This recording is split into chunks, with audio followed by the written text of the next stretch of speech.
श्री गणेशाय नमः। सियावर रामचंद्र जी भगवान की जय। पुरुषोत्तम महत्तम। 13वां अध्याय। ऋषि बोले, हे सूत जी, कृपा करके हमें यह बताइए कि राजा दृढ़धनवा ने पुरुषोत्तम मास की सेवा से क्या प्राप्त किया।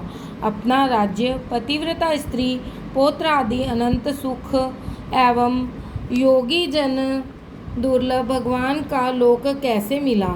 सूत जी बोले, हे ब्राह्मणों, श्री नारायण ने भी नारद जी को यह इतिहास पहले कहा था, वही मैं तुम्हें सुनाता हूँ। हे मुने, ये पापनाशक चरित्र कथा गुरुमुख से जैसे मैंने सुनी है, वही दृढ़धनवा राजा की कथा तुमको सुनाता हूँ। श्री नारायण बोले, हे नारद, राजा दृढ़धनवा की गंगा समान पवित्र पुरानी कथा तुम सुनो। चित्रधर्मा राजा के बड़े तेजस्वी सत्यवादी सर्वगुण संपन्न पुत्र राजा दृढ़धनवा हुए।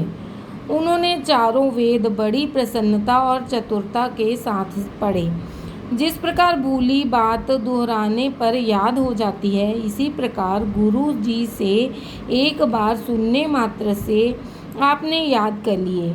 विद्या अध्ययन करने के उपरांत गुरुजी को दक्षिणा देकर आज्ञा प्राप्त कर अपने पिता के नगर में आए। नगर निवासियों को आनंदित करते हुए अपने महल में पहुंचकर पिता को प्रसन्न किया। तब राजा ने विचार किया कि अब मुझे बाकी बचे समय में प्रसन्न मुख, दो भुजा वाले मुरलीधर भगवान श्री कृष्ण की आराधना करनी चाहिए। इसलिए मुझे भी वन में जाकर श्री हरि भगवान की सेवा करनी चाहिए और घर, धन, पुत्र, स्त्री आदि के प्रेम पाश को काटना चाहिए।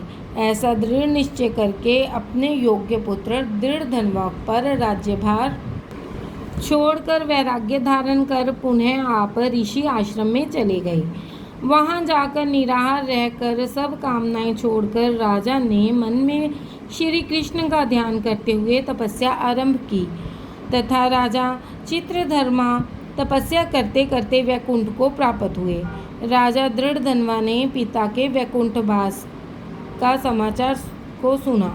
पिता भक्त राजा दृढ़धनवा ने हर्ष एवं शोक में विद्वानों के कथनानुसार पिता का क्रियाकर्म किया।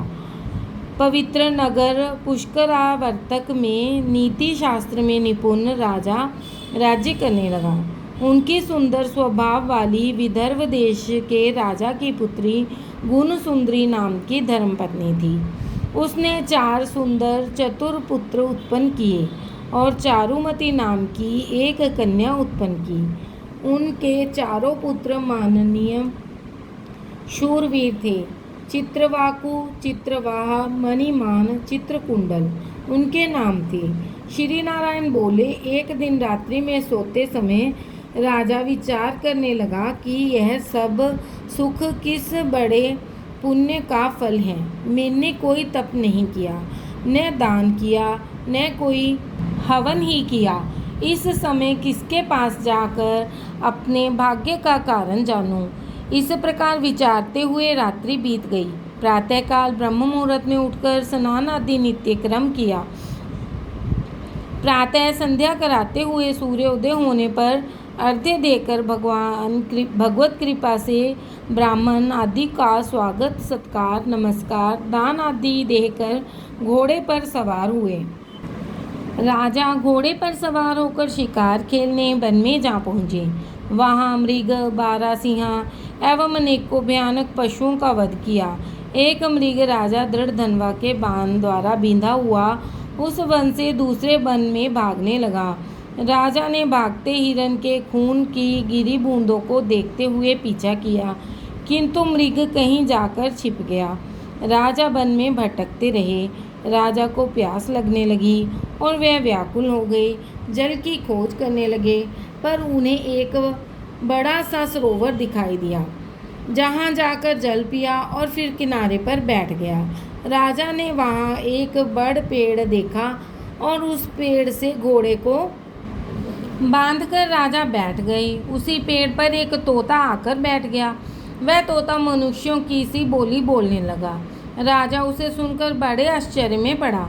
वह तोता बोलने लगा, कि इस संसार में अनेकों सुख हैं, उन्हें देखकर भी तू परम तत्व का विचार नहीं करता है, तब भला इस संसार को कैसे पार करोगी। राजा के सामने वह कई बार इसी प्रकार कहने लगा, जिसे सुनकर राजा प्रसन्न एवं मोहित हुए। राजा विचार करने लगा कि यह तोता नारियल के समान अगम्य सारपूर्ण श्लोक को बार बार बोलकर क्या कह रहा है। यह श्री वेदव्यास जी के पुत्र श्री सुखदेव जी हैं क्या, जो संसार में डूबे मुझ जैसे मूर्ख को चेतावनी दे रहे हैं। इस प्रकार राजा विचारने लगा। इतने में वहाँ शिकार में बिछुड़ी सेना भी आ गई। तोता राजा को ज्ञान देकर उड़ गया। राजा भी तोते के वचन को याद करते हुए अपने नगर में आया। चिंता में डूबे हुए राजा ने खाना पीना, बोलना, सोना सब छोड़ दिया। तब राजा के पास एकांत में आकर रानी ने पूछा। गुण सुंदरी बोली, हे राजन, आप इस प्रकार की उदासी कहाँ से ले आए हैं? उठिए, बातचीत करिए, सुख भोगिए।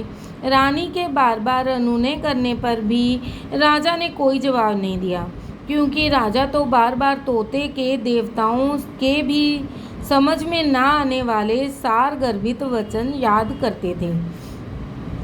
रानी ने राजा की यह दशा देखकर लंबी श्वास छोड़ी और बड़ी दुखी हुई, किंतु सोचने पर भी पति की चिंता का कारण न समझ सकी। राजा को भी इस प्रकार सोचते हुए बहुत सा समय बीत गया तथा इस दशा से उभरने का कोई मार्ग नहीं दिखा। नारद मुनि बोले, हे मुने, चिंता में ग्रसित राजा दृढ़धनवा की कथा सुनाइए। श्री बृहद पुरुषोत्तम मास महात्म 13वां अध्याय समाप्त। बोलो सियावर रामचंद्र भगवान की जय।